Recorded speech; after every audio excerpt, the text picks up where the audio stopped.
In this video, you will see how to make two columns with border in Word document. You can easily type inside the columns with the border, and it's very easy. What you need to do is first go to the Insert tab, and under the Insert tab you will see the option of Table. Click on the drop down and then select 4x1 table.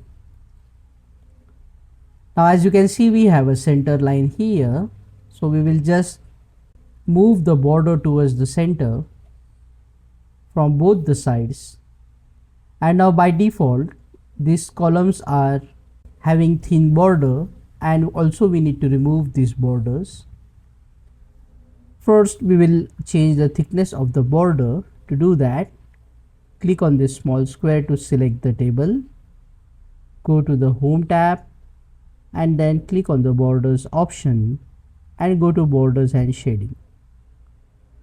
Now under the borders, make sure you have selected here all and change the thickness of the border. For example, I will select here 1.5 point and make sure you have selected here table and then click on OK. If the borders doesn't change, you can go here and then select the option all borders. So after increasing the thickness of the table border, now we will remove these borders.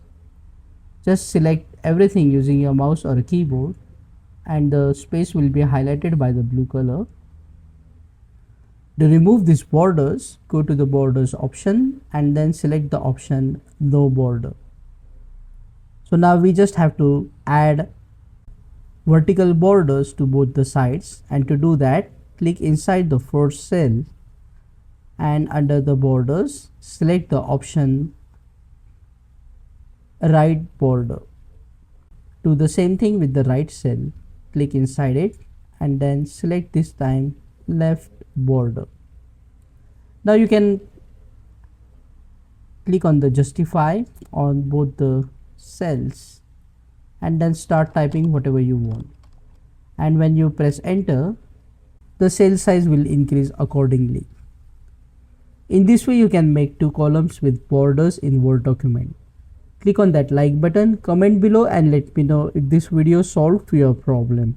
And don't forget to check out these useful videos related to Microsoft Word. See you again in the next one.